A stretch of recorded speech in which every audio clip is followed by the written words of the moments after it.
Assalamualaikum warahmatullahi wabarakatuh. Alhamdulillah. Alhamdulillahilladzi 'allama al-Qur'an khalaqal insan wa 'allamahul bayan. Asyhadu an la ilaha illallah wahdahu la syarika lah wa asyhadu anna Muhammadan 'abduhu wa rasuluh. Allahumma shalli wa sallim 'ala sayyidina Muhammad wa ala alihi wa ashabihi wa man tabi'ahu ila yaumiddin ba'd. Fa ya ibadallah usikum wa iyaya bitaqwallah faqad fazal muttaqun. Bapak Ibu yang insyaallah dimuliakan Allah Subhanahu wa taala, marilah senantiasa kita menyenandungkan rasa syukur kita atas segala nikmat yang telah Allah anugerahkan kepada kita. Mudah-mudahan dengan demikian kita termasuk yang kata Rasulullah sebagai abdan syakuran, yaitu hamba yang pandai bersyukur kepada Allah Subhanahu wa taala. Yang kata Allah dalam Al-Qur'an, orang-orang bersyukur itu jumlahnya hanya sedikit. Mudah-mudahan kita termasuk orang yang jumlahnya yang sedikit itu. Amin ya rabbal alamin. Bapak, Ibu, Saudara yang insyaallah dimuliakan Allah Subhanahu wa taala, dalam kajian ayat-ayat sosial dalam Al-Qur'an ini kita sudah membahas beberapa tema. Yang bagian terakhir kita membahas tema ayat-ayat sosial yang ada dalam surah Al-Lahab atau surah Al-Masad. Nah, di bagian akhir kita sudah jelaskan bahwa beberapa contoh perannya Abu Lahab dalam merintangi, menghalangi dakwahnya Rasulullah Shallallahu Alaihi Wasallam. Sudah kami sampaikan juga bahwa surah Al-Lahab itu turun pada saat Abu Lahab sendiri masih hidup. Jadi Abu Lahabnya masih hidup. Padahal Allah bilang tabbat syada abi lahabim wa tab. Dia akan binasa. Dan dia mati dalam kekufuran. Artinya kan bisa saja mendengar ayat ini Abu Lahab kemudian bertobat dan kemudian dia masuk Islam. Bisa nggak? Bisa. Tapi itu nggak jadi kenyataan. Karena tidak jadi kenyataan, maka maha benar Allah dengan segala firman-Nya. Kan bisa saja untuk membuktikan bahwa ajaran Nabi Muhammad itu salah, Muhammad ngarang, kemudian Abu Lahab bertobat atau pura-pura bertobat atau dia masuk Islam. Begitu juga dengan istrinya. Tapi kenyataannya tidak. Tidak. Nah, itu salah satu membuktikan kebenarannya wahyu Allah, membuktikan ajaran yang dibawa oleh Rasulullah Shallallahu Alaihi Wasallam. Yang kedua, Abu Lahab itu meninggal dengan sangat mengenaskan karena dia tidak rela dengan kekalahan Bani Quraisy di perang Badar. Dia sakit. Jadi orang kalau sudah sangat dengki, sudah sangat jahat, sudah sangat ingin mencelakai Rasulullah, dia ingin sukses dalam merintangi dakwahnya Rasulullah, begitu kalahkan dia nyesal, sakit hati dia, sakit dia. Nah, sampai sakitnya itu, penyakitnya itu yang membuat jijik orang. Banyak orang yang nggak mau ngurusnya, kerabatnya sendiri nggak mau ngurus, ya sampai membusuk dia, baru kemudian dikuburkan. Saya jadi ingat siapa-siapa yang menghalangi dakwahnya Islam ini, siapa-siapa yang mengkriminalisasi para ulama itu kejadiannya sama seperti Abu Lahab. Contohnya apa? Yaitu Mustafa Kemal Atatürk, pemimpin Turki yang mensekulerkan Turki, sehingga azannya pun tidak mau pakai bahasa Arab. Ya, para ulama banyak dipenjara oleh Mustafa Kemal Pasha Atatürk. Dan itu matinya juga sama, sampai membusuk dan tidak diterima bumi. Sampai hari ini dia ditaruh di bukit, jadi nggak bisa dia dikubur. Yang berikutnya adalah siapa itu namanya, Perdana Menteri Israel, Ariel Sharon, itu membunuh warga Palestina, termasuk para penghafal Quran dari anak-anak muda dan anak-anak kecil, bertahun-tahun tidur aja koma di tempat tidur sampai membusuk. Jadi siapa-siapa yang jahat, siapa-siapa yang merintangi agama Allah ini, ya pasti akan mendapat balasannya di dunia maupun di akhirat. Itu yang perlu kita ambil hikmahnya. Bapak Ibu Saudara, insya Allah diberkahi Allah Subhanahu wa Ta'ala, kita sudah membahas itu masalah-masalah yang cukup besar, masalah-masalah sosial, ya, yang dikemukakan oleh Allah dalam Al-Quran.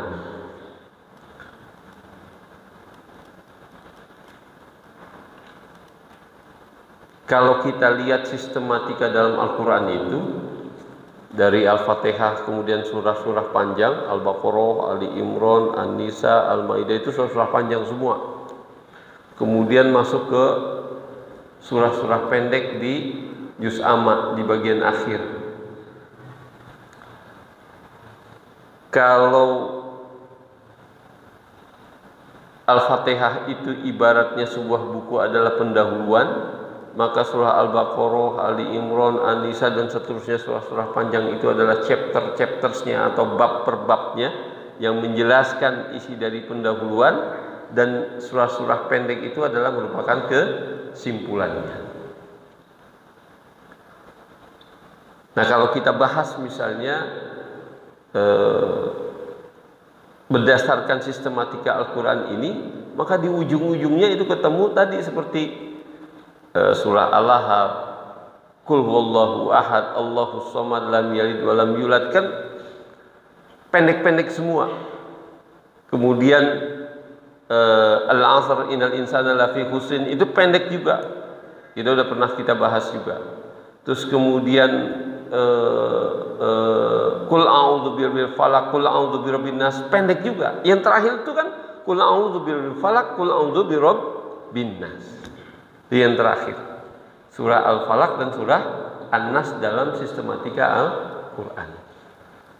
Nah, kalau kita perhatikan surah An-Nas ini, ya, menitik beratkan bahwa segala perbuatan-perbuatan jahat itu akan menjadi efektif kalau setan yang ada dalam dirinya, yuwaswisu fi sudurin nas minal jinnati wan nas, itu betul-betul bisa mempengaruhi isi hatinya dan kemudian mempengaruhi muncul sikap yang jahat dan perilaku yang jahat.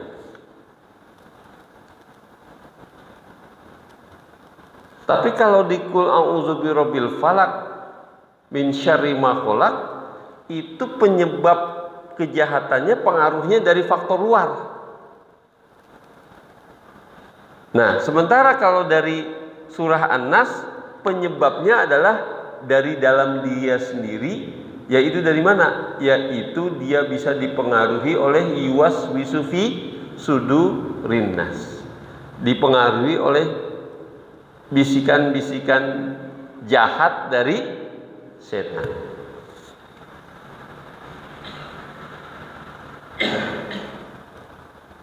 Artinya berarti ya, ini semua masalah-masalah besar itu, kerusakan di langit dan di bumi, begitu kata Allah menyebutnya dalam Al-Quran, itu disebabkan oleh tangan-tangan manusia. Nah, tangan-tangan manusia itu yang menggerakkan tangan manusia itu siapa? Itu isi hatinya. Nah, kalau isi hatinya rusak, maka perilakunya juga rusak. Lisannya rusak, perilakunya juga rusak. Nah, makanya seolah-olah dari masalah besar terus dibikin kesimpulan di juz 30 itu bahwa penyebabnya adalah isi hati manusia. Apakah isi hatinya bersih ataukah isi hatinya kotor, buruk, busuk. Nah, itu dia. Jadi begitu Al-Quran berdasarkan sistematika bisa kita buat kesimpulannya seperti itu. Nah, kalau dalam Qul a'udzu birabbil falaq itu cuma satu menyebutnya. Kita berlindung kepada Allah yang menguasai subuh. Ada yang bilang Qul a'udzu birabbil falaq, ada yang menguasai alam semesta. Qul a'udzu birabbil falaq. Langsung apa? Min syarri ma khalaq, yaitu dari kejahatan makhluk-makhluk yang Allah ciptakan. Langsung begitu. Tapi kalau Qul a'udzu birabbin nas itu nggak langsung satu.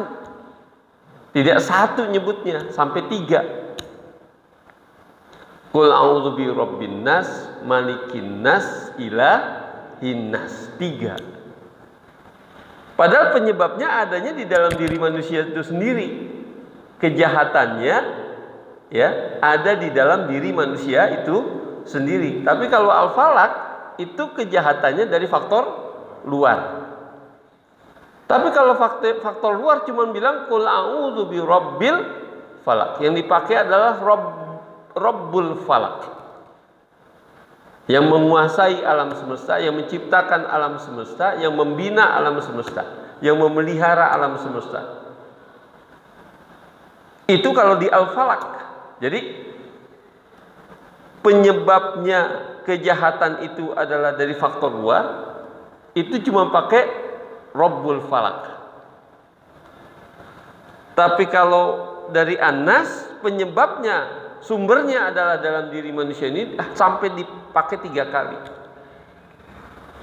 Qul a'udzu birabbin nas, malikin nas, ilahin nas. Jadi kita minta pertolongan, perlindungan kepada Allah Subhanahu wa taala yang Rabbin nas, Rabbun nas. Nah, Rabbun nas itu menandakan ya, ini adalah tauhid rububiyah. Tauhid rububiyah itu mengakui bahwa Allah adalah sebagai pencipta, Allah sebagai pemelihara alam semesta, Allah sebagai pembina alam semesta, sebagai pendidik, ya. Allah sebagai pemberi rezeki, itu adalah Rabb. Itu namanya Rabb. Makanya kalau ditanya siapa yang menciptakan alam semesta ini, siapa yang menciptakan bumi dengan isinya ini, orang yang nggak Islam juga zaman dulu pada masa Rasulullah nyebutnya la yakulannallah, mereka pasti sungguh akan menjawab. Jadi Allah sampai ngomongnya nggak pakai yakulu tapi la yakulannallah. Ada 2 kali penekanan, pakai la pertama dengan yang terakhir adalah nunnya ditasjidkan. Artinya sungguh pasti yang mereka akan menjawab Allah lah yang menciptakan alam semesta, meskipun mereka belum mengikuti Islam yang seperti disampaikan oleh Rasulullah. Ya, iblis sendiri kan tidak ngelawan Allah. Iblis sendiri itu versus Adam. Dia tidak mau menghormati Adam. Usjudu li Adam fasajadu illa iblis. Karena iblis tahu diri, nggak mungkin ngelawan Allah. Dia kenal betul itu. Jadi dia tahu betul bahwa Allah adalah Rabb. Dia tahu betul itu. Nah, kalau Malikin Nas, ya, ini adalah disebutnya raja. Jadi apa gua? Yang berkuasa, ya, yang berkuasa memerintah, ya, yang berkuasa melarang, berkuasa mengelola. Itu namanya Malikin Nas. Ilahin Nas ini tauhid uluhiyah. Tauhid uluhiyah itu adalah ilahun, bukan hanya sebagai Tuhan. Ilahun itu adalah dia yang membuat peraturan, yang membuat undang-undang, yang membuat hukum yang harus ditaati. Itu namanya ilahun. Makanya sahadah kita enggak bunyinya la rubba ilallah, tapi bunyinya la ilaha illallah. Kalau la rubba ilallah itu baru sampai pada tauhid rububiyah, yaitu tauhid yang menandakan bahwa Allah adalah pencipta alam semesta, pemelihara alam semesta, pembina alam semesta, dia pemberi rezeki, itu adalah Rabbun. Kalau Rabbun itu semua orang yakin, tahu. Di zaman awal Nabi Muhammad berdakwah, mereka juga mengakui, yang tidak Islam juga mengakui itu. Tapi begitu kalau dia diminta mengikuti hukum yang dibuat oleh Allah, mengikuti undang-undang peraturan yang dibuat oleh Allah, mereka nggak mau. Mereka tidak mengakui. Maka sahadah kita bukan la rubba ilallah, tapi la ilaha illallah. Jadi kita minta perlindungan kepada Allah yang menciptakan alam semesta,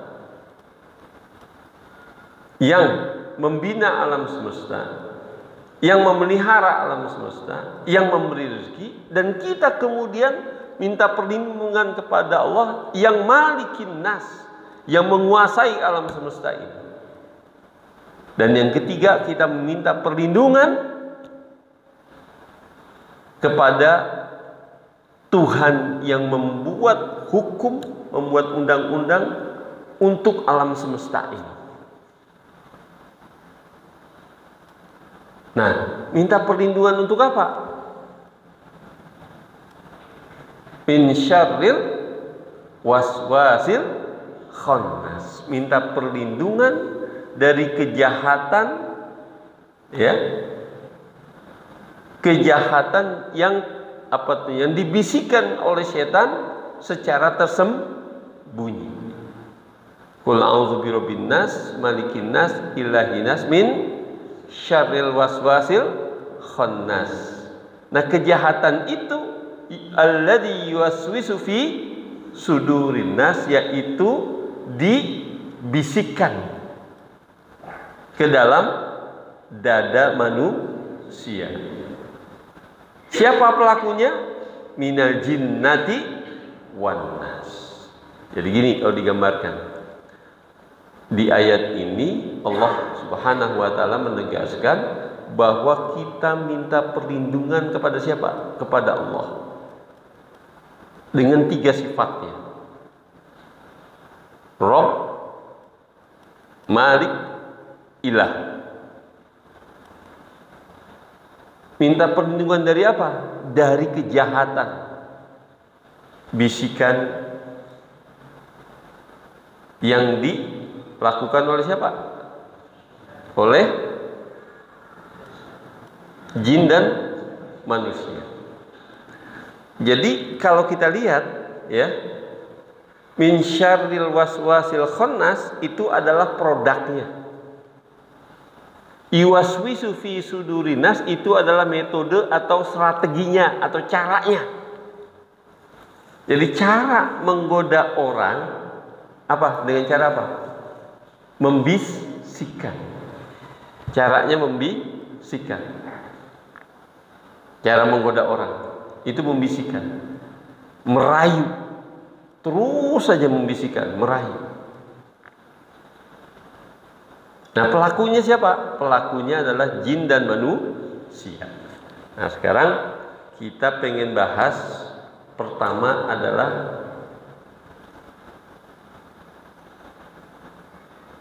cara yuwaswisu fi sudurinas.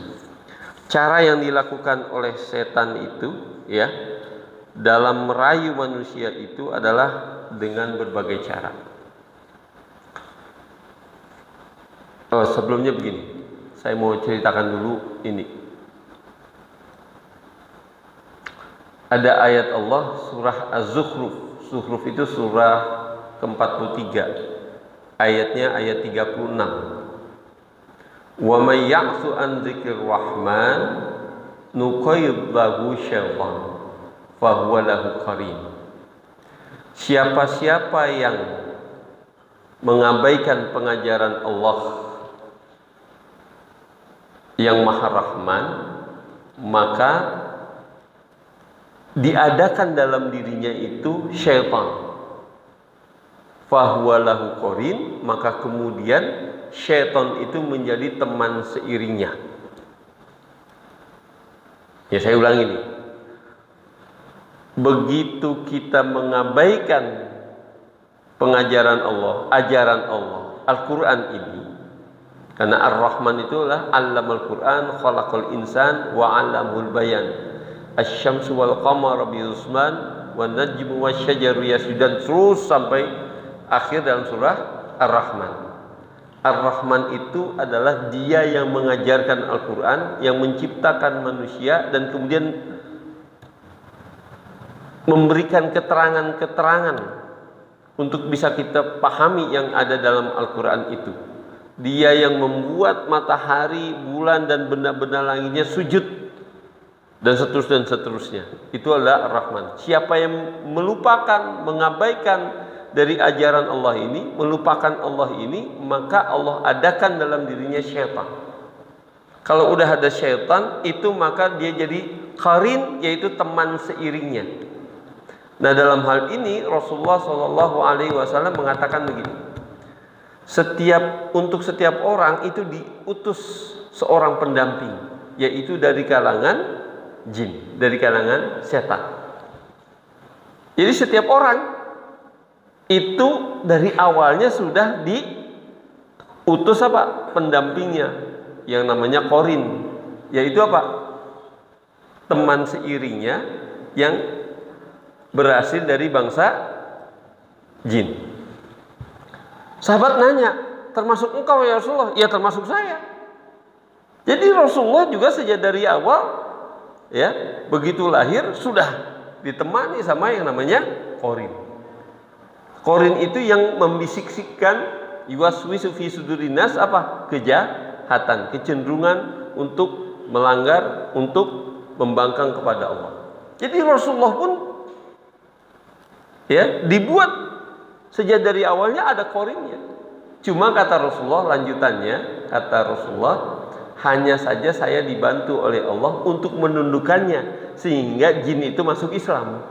Dan tidak ada yang dia bisikan kecuali kebaikan kepada saya, gitu. Nah, Rasulullah selamat, tinggal kita, gitu aja. Jadi setiap kita ada qarinnya. Maka ada ayat lain misalnya dalam surah Maryam ayat berapa itu? Ayat 20 atau ayat berapa itu? Fa khalafa min ba'dihim khalfun adaa'u shalah wa tabaa'u syahawat. Ya, coba kita lihat. Kalau dia meninggalkan sholat, urutan keduanya adalah dia mengikuti hawa nafsu. Kan kalau dia meninggalkan sholat berarti apa? Mengabaikan Allah kan? dia melupakan Allah, dia melanggar perintah Allah, maka dia mengikuti hawa nafsu. Nah, hawa nafsu itulah pintu masuknya setan. Jadi begitu nggak ada Allah dalam hatinya, udah setan di situ. Dia efektif, setan itu membisikkan kita. Nah, di situ. Nah, cara kerja setan itu pertama-tama disebutnya adalah tazwid. Ya, tazwid itu kira-kira gimana? Dia membuat, ini ada azan sholat, masih azan di Alamanah mah komatnya lama, ntar aja gitu kira-kira. Tar lama, dia menunda-nunda, jadi tar aja. Jadi tidak langsung kita disuruh kita bermaksiat, enggak. Dia menggodanya secara bertahap. Ya, ntar aja dulu. Ini kan ada tamu. Apalagi kalau saya ini kan ada cucu. Baru pulang, baru ketemu cucu, tiba-tiba akhir-akhir gitu. Ntar aja. Itu dia. Ini teleponnya belum diselesaikan. Udah telepon aja dulu. Gitu kira-kira. Nah, itu yang pertama tuh, caranya dia gitu. Jadi dibisik-bisikin sama kita, udah telepon aja dulu, masih lama, kira-kira gitu. Yang kedua talbis, yaitu menipu. Ya, dia, jadi dihias sama dia, yang haram bisa jadi halal. Kan ketipu kita kan? Itu bunga minjem ke rentenir akan mendesak, terdesak kita, nggak apa-apa halal, orang terdesak yang haram juga boleh. Nah, begitu aja dia terdesak, jadi dianggap jadi boleh. Yang ketiga caranya adalah taswif, yaitu menghalang-halangi orang bertobat. Masih ada waktu, tar aja kira-kira usia 40-an. Kan kata Rasul juga kalau udah 40 masih belum bertobat juga, udah merugilah dia. Ntar aja usia 40-an, kira-kira gitu. Nunda-nunda. Yang berikutnya adalah tahwin, yaitu dia menganggap sepele dosa-dosa kecil. Jadi numpuk kan dosa-dosa kecil itu rutin, akhirnya jadi dosa yang besar. Yang kelima adalah ta'is, yaitu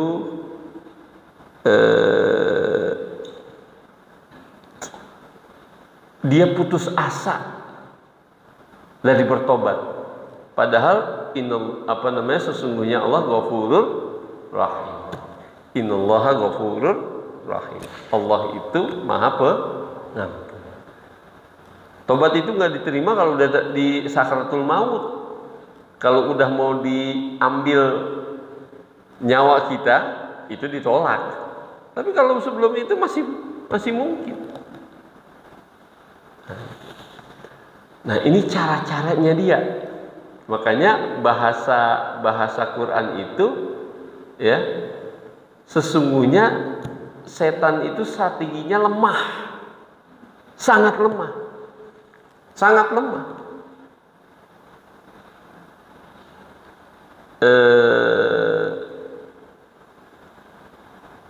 Coba gini, saya bilang tadi,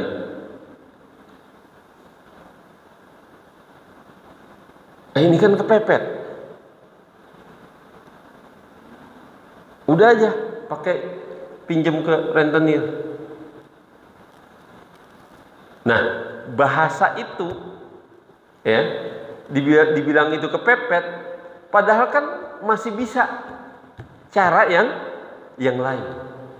Masih bisa cara yang lain. Nomor satu, kita bisa mendatangi orang yang kita hutangi. Ya, negosiasi. Yang kedua, kita bisa minta pinjaman ya kepada saudara-saudaranya yang lain. Yang ketiga, sambil kita usaha-usaha itu semua, kita minta kepada Allah untuk dicarikan solusi atas masalah-masalah kita. Buktinya adalah berapa banyak orang yang dalam kesusahan tidak terjerat tuh. Ya, tidak terjerat ke rentenir, tidak terjerat dia. Berapa banyak orang yang susah, tapi dia sholat, tapi dia baca Quran, agamanya bagus, nggak terjerat tuh dalam rentenir. Banyak yang begitu. Kenapa nggak ikuti jalan dia? Selesai juga masalah hidupnya. Padahal bisa jadi dia lebih susah daripada orang tadi. Gitu. Jadi itu tipuan yang sebenarnya kalau bahasa Quran itu inna kaida syaitan kana dha'ifan. Ya. Strategi setan itu sangat lemah. Sangat lemah. Makanya disebut dalam surah An-Nahl surah ke-99 bahwa setan itu innahu laisa lahu sultanun, setan itu tidak mampu menguasai siapa dia? Yaitu tidak mampu menguasai orang-orang yang beriman. Wa ala rabbihim yatawakkalun, tidak bisa dia menipu orang beriman dan dia tidak bisa menipu orang yang bertawakal kepada Allah. Karena strategi dia cuma nomor satu adalah menebarkan angan-angan, dan yang kedua adalah membuat orang takut miskin. Karena dia takut miskin, maka dia maling. Karena dia takut miskin, maka dia rampas rezeki orang. Maka takut miskin, maka dia berani korupsi dan lain-lain. Dibuat angan-angan, dibuat dia bakal hidup senang dengan cara itu. Jadi sebenarnya angan-angannya kosong. Strateginya itu. Padahal kalau kita berpikirnya sederhana aja itu nggak jadi masalah. Yang membuat hancur itu apa? Yang membuat hancur. Yang membuat hancur kehidupan kita itu apa? Ikuti nafsu. Itu nomor satu. Ya. Yang kedua adalah ikuti kekikiran, kikir dalam hidup ini. Yang ketiga adalah dia takjub kepada dirinya sendiri. Jadi kalau kita pelit, padahal kan Allah bilang aqomus sholah wa atuz zakah. Aqomus sholah wa atuz zakah. Tegakkan sholat, kemudian laksanakan, tunaikan zakat. Nggak boleh kikir. Diminta kita sedekah, nggak boleh kikir. Tapi ngikuti kikir, maka itu yang membuat kehancuran dirinya. Ikuti hawa nafsu, membuat kehancuran dirinya. Ya, yang ketiga adalah dia takjub kepada dirinya sendiri yang membuat dia sombong. Nah, sombong itu penyakit, ya, dosa yang paling besar yang tidak akan membuat kita masuk surga. Nah, penyakit hati yang namanya sombong ini adalah penyakit langsung turunan dari iblis. Iblis itu kan tidak mau sujud kepada Adam, kan dia bilang, saya yang dari api masa harus sujud kepada Adam yang dari tanah liat. Kira-kira gitu kan? Dia sombong. Nah, karena sombongnya, ya, dia nggak paham bahwa kesombongan dia itu menandakan bahwa dia bodoh. Makanya begitu diadu ilmunya sama Nabi Adam, kalah kan? Kalah, diadu sama bodoh. Jadi sekarang gini, kata iblis, Adam dari tanah liat, maka dia yang dari api bisa jadi lebih mulia. Sekarang kita lihat, di dalam tanah ada batu bara gak? Ada minyak gak? Itu bisa jadi api gak? Bisa jadi api di dalam tanah. ada intan, ada emas, ada berlian, ada banyak macam di dalam tanah itu. Jadi ngelihatnya cuma dari lihat luarnya, casingnya. Nah, itu yang membuat dia jadi bodoh. Yang bikin selamat kata Rasulullah SAW adalah pertama adalah takut kepada Allah. Yang kedua adalah adil. Yang ketiga adalah sederhana. Takut kepada Allah meskipun dalam keadaan sendiri atau ya di depan publik. Yang kedua adalah adil. Baik kita dalam keadaan senang maupun kita dalam keadaan marah. Yang ketiga adalah sederhana. Baik kita dalam keadaan susah maupun kita dalam keadaan kaya raya, tetap hidup kita sederhana. Itu yang bikin kita selamat. Tapi kan setan enggak. Ini mumpung punya uang, ayo jalan-jalan, makan sini, makan sana, nongkrong di kafe ini, nongkrong di kafe sana, macam terus saja waktunya habis untuk yang begituan. Hidup berpoya-poya, alhaakumut takatsur hatta zurtumul maqabir, berpoya-poya sampai ke liang lahat. Sampai di liang lahat baru dia selesai. Kemudian disebut juga bahwa strategi iblis dalam menggoda manusia itu dari arah depan dan dari arah belakang, dari kanan dan dari arah kiri. Ibnu Abbas radhiyallahu an menafsirkan ayat ini dengan menjelaskan bahwa yang dimaksud adalah menggoda dari depan adalah dia, si iblis ini yuwaswisu fi sudurinas, ya, membisikkan ke dalam hati manusia itu apa? Yaitu dia berusaha mengingkari yaumil akhir. Karena yang di depan itu adalah kematian. Yang di depan itu adalah yaumil akhir. Yang di depan. Jadi orang kalau nggak percaya bahwa ada hari pembalasan, orang tidak percaya bahwa dia bakal dihisab, orang tidak percaya kepada yang ghaib, itu berarti dia sudah digoda, dirayu, dan kena tipuan setan dari arah mana? Dari arah depan. Dia juga digoda dari arah belakang. Kata Ibnu Abbas, yang disebut arah belakang adalah dia mencintai dunia. Karena yang di belakang itu adalah dunia. Disebut di belakang karena kita mau tinggalkan. Karena semua yang ada di belakang, semua yang ada di dunia ini bakal kita tinggalkan. Kekayaan, jabatan, nama baik, semua akan ditinggalkan. Yang nemani kita apa? Pahala-pahala dari kebaikan kita, dari apa? Ibadah dan amal soleh kita. Itu yang akan mengiringi kita. Yang ketiga dari arah mana? Dari arah kanan. Dari arah kanan orang dibuat ragu kepada agamanya.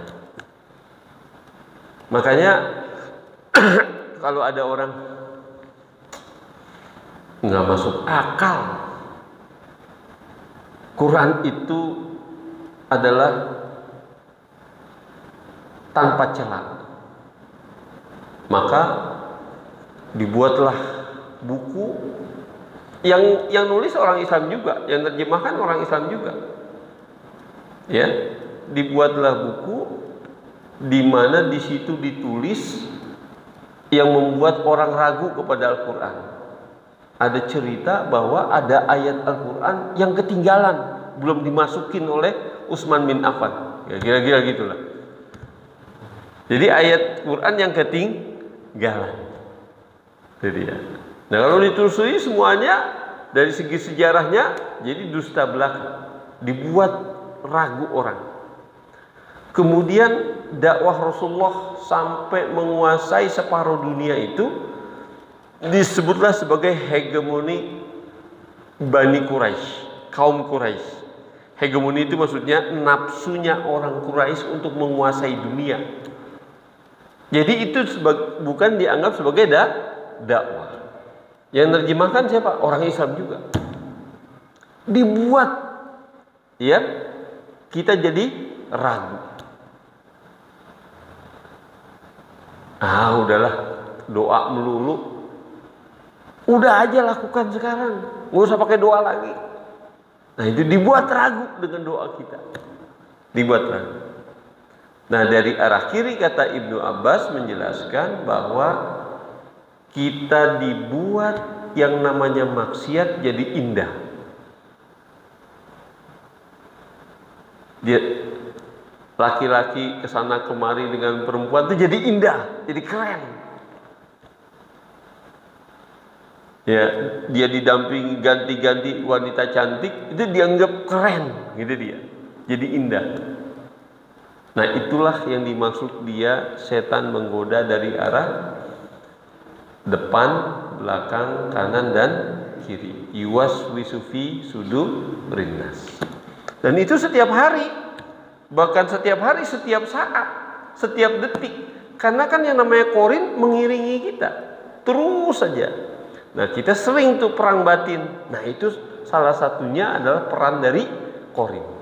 Mereka kata para ulama menasihat kita, kalau kita ragu pada sesuatu pekerjaan, tanyalah kepada hatimu. Kalau hatimu kenceng benar ke sana, suara hatimu kenceng gak memerintahkan ke sana, maka tinggalkanlah pekerjaan itu. Alamat itu adalah bisikan dari setan. Karena kalau yang kenceng kita udah ke sana aja itu kan dorongan dari setan. Dorongan dari setan. Nah, kecuali kata Allah, siapa-siapa yang tidak bisa tergoda oleh setan adalah pertama adalah tadi, yaitu orang-orang yang beriman dan orang-orang yang bertawakal. Yang kedua adalah orang-orang yang ikhlas. Yang ketiga adalah orang yang minta perlindungan, ya, perlindungan kepada Allah.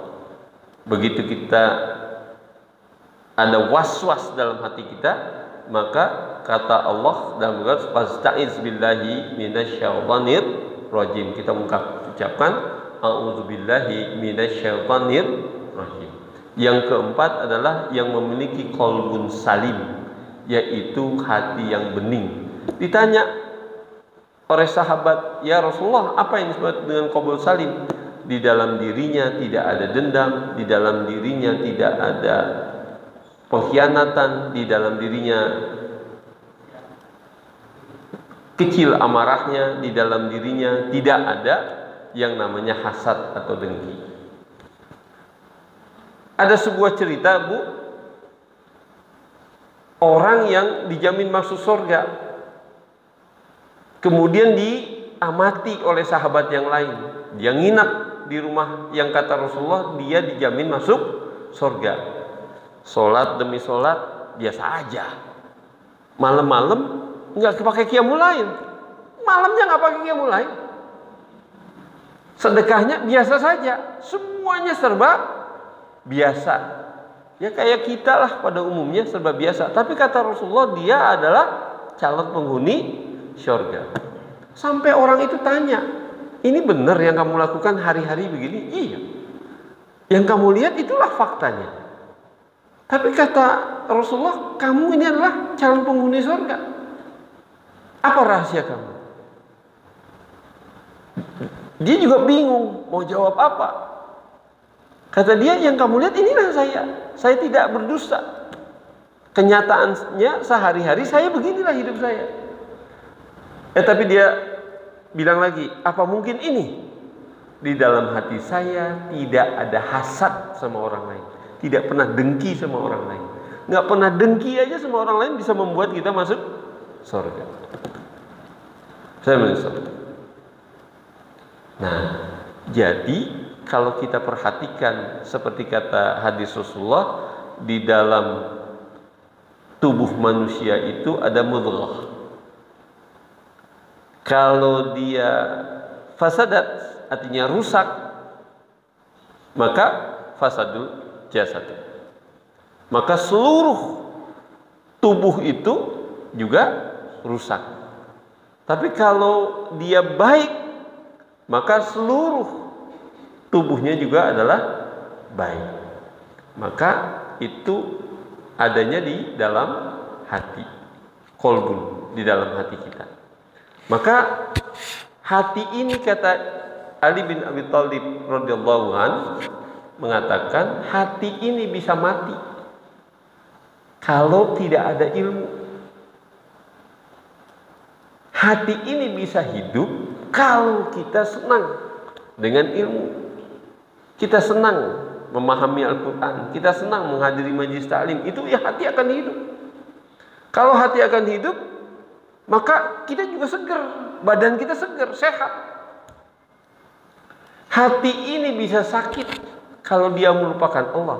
Hati ini bisa sehat, kata Ali bin Abi Thalib, kalau dia senantiasa berzikir kepada Allah. Yang membuat hati kita sehat itu kalau kita senantiasa berzikir kepada Allah. Tadi meninggalkan sholat, berarti meninggalkan Allah, maka dia mengikuti hawa nafsu. Maka kata Imam Al-Ghazali, dia mengatakan begini: setiap kali kita mengikuti nafsu, setiap kali kita berbuat jahat, setiap kali lisan kita berdosa, setiap kali kita melakukan maksiat, maka ada satu noktah, ada satu titik hitam di dalam hati kita. Bohong, hitam, satu.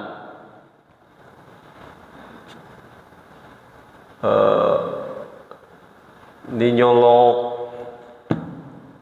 cas HP, ya, cas HP, padahal kita orang punya dan ini, ya kan, nggak ganti sedekahnya, itu nota hitam satu. Di masjid main colok aja begitu, masjid itu, ya, pakai fasilitas masjid untuk kepentingan diri, nota hitam, ya.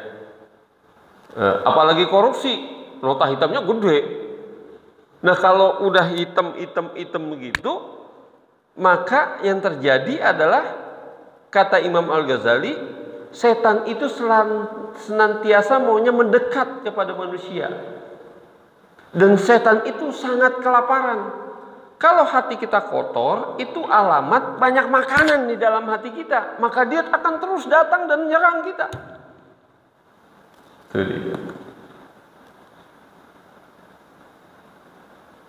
Makanya kata Allah, lillahi ma fis samawati wa ma fil ardh wa in tubdu ma fi anfusikum aw tukhfuhu yuhasibkum bihi. Engkau menyatakan atau engkau sembunyikan dalam hati itu tetap dihitung sama Allah. Nah, oleh karena itu, karena kalau hati kita itu qalbun salim, itu tandanya adalah kita merasa diawasi terus-menerus oleh Allah. Bahkan isi hati kita pun diketahui oleh Allah yang sesungguhnya. Kalau kita qalbun salim, maka innamal mu'minuna idza dzukirallahu wajilat qulubuhum wa idza tuliyat 'alaihim ayatuhu zadatuhum imanan wa 'ala rabbihim yatawakkalun. Sesungguhnya orang mukmin itu kalau disebut nama Allah maka gemetar hatinya. Kalau dibacakan ayat-ayatnya maka bertambah-tambah imannya. Dan dia bertawakal kepada Allah, maka itu namanya qalbun salim. Yang namanya qalbun salim itu adalah kalau kita pakai surah Ali Imran, ya, wasari'u ila magfiratin min rabbikum wa jannatin arduhas samawati wal ardu uiddat lil samawati wal ardu uiddat lil muttaqin alladzina yunfikuna fis sarra'i wad dharra wal kadhiminal ghaidha wal 'afina 'anil nas. Dikala susah dia tetap sedekah, dikala senang apalagi. Dan dia tidak dikuasai amarah, wal kadhiminal ghaidha wal 'afina 'anil nas, dan mau memaafkan orang lain. Walladzina idza fa'alu fahisyatan aw zalamu anfusahum, kalau dia berbuat zalim kepada dirinya sendiri, dia segera minta ampun kepada Allah dan tidak akan mengulanginya lagi. Itu berarti dia memiliki apa? Ciri-ciri qalbun salim. Ciri-ciri qalbun salim. Nah, kalau sudah punya qalbun salim itu, yuwaswisu fi sudurinas, enggak mempan. kita ikhlas, nggak ria. Karena kalau ria itu makanannya setan terus di sini. Ya, kalau kita ria nih, makin ria, setan itu gede kayak rumah, kata Rasulullah itu. Kalau kita ngomongin setan itu kan jadi gede, kayak rumah. Tapi kalau kita sering zikir, ta'awuz, minta perlindungan kepada Allah, ya sedekah, memelihara qalbun salim, maka yang terjadi apa? Setan itu menciut, nah sampai seperti seekor lalat. Gitu. Jadi nggak punya pengaruh kepada kita. Ada, tapi kecil. Nggak pengaruh kepada kita. Nah, jadi dengan cara kita senantiasa mendekat kepada Allah, dengan menunaikan ibadah kepada Allah, dengan melakukan amal-amal soleh, tidak ada hasad, tidak ada ria, ikhlas kita kepada Allah, maka insya Allah yuwaswisu fi sudurin nas minal jinnati wan nas tidak berfungsi. Nah, tinggal minal jinnati wan nas. Lebih ganas mana itu, jin apa manusia? Yang jadi masalah kalau yang ngebisikinnya adalah manusia. Itu yang korupsi bisa jadi nggak tuh gara-gara istrinya belanja sepatu sampai berpasang-pasang luar negeri, belanja tas yang mereknya mahal-mahal, akhirnya dia suka korupsi karena dia sosialita, pergi jalan-jalan ke luar negeri dan seterusnya. Yang korupsi kan? Yang jadi masalah kan siapa? Bisikannya dari istrinya, bisikannya dari anaknya, bisa nggak? Nah itu dia. Makanya dalam Al-Quran disebut istri maupun anak, ya itu adalah sebagai fitnah, sebagai ujian. Itu yang jadi masalahnya. Yang berat itu, yang berat. Kalau yang membisikkan adalah teman kita sendiri, keluarga kita sendiri. Nah, supaya punya qalbun salim, maka teman-temannya harus orang-orang yang baik. Harus temannya yang mengajak kepada ibadah. Teman-temannya, lingkungannya yang sama-sama melaksanakan program-program kebaikan. Tapi kalau temannya sepedahan, ini Pak Ansar, sepedahan, tapi begitu sepedahan tinggalkan sholat, sepedahan kemudian nongkrong sana nongkrong kemari, ya kan? Sepedahan terus kemudian malah mengajak kepada maksiat. Nah itu kan kita sering nggak enak sama temen. Tapi kalau misalnya sepedahannya sama Pak Ansar, begitu jam sholat dia sholat. Begitu sepedahan sama Pak Ansar, sama Pak Andri dan lain-lain, begitu ada pembahasan atau sambil ngobrolnya tentang bagaimana caranya grup sepeda ini menjadi channel atau saluran dakwah. Nah itu gitu. Nih ambil contoh begini. Ada orang jalan dari Sumatera. Ini ceritanya siapa dulu yang pakai ulama kita yang pakai sorban, Ustadz Zulkarnain yang itu ya, almarhum kan? Ceritanya begini. Ada 6 orang dari Sumatera berangkat ke Jakarta. Mau berangkat, kata yang satu orang nih, sebentar lah, aku sholat subuh dulu, habis sholat subuh baru kita berangkat. Oke, kita nunggu sebentar. Kita kira gitu. Nah, sebentar. Jalan zuhur, kita sholatlah dulu, istirahat, makan. Yang lain, oke dah. Tapi ada yang bilang, udah kita lanjut. Aku mau sholat. Oke dah, kita sholat dulu. Itu dia, istirahat. Sambil istirahat biar dia sholat. Terus jalan lagi sampai asar. Dia minta sholat lagi. Ya kan? Minta sholat lagi. Kata temennya, kau ini dari tadi bikin kita lambat. Kita mau langsung nih, supaya jangan sampai kita tengah malam ada di kota itu. Jadi kita bisa melewati tengah malam, jadi aman kita. Udah asal lewatin aja. Gitu dia. Karena yang 5 nggak sholat, dia doang yang sendiri sholat. Akhirnya yang terjadi apa? Yang 1 sholat jadi nggak sholat, karena pengaruh dominan 5 itu tadi. Yang saya maksud inilah arus besarnya. Waktu kita cerita apa? Ku anfusakum wa ahlikum naro. Kalau arus besarnya nggak sholat, yang sholat bisa jadi nggak sholat. Tapi kalau yang 5 sholat, yang 1 nggak sholat, kira-kira gimana? Yang 1 bisa sholat nggak? Bisa sholat. Ke bawah arus besarnya. Makanya kata ulama, agama seseorang itu tergantung dari temannya.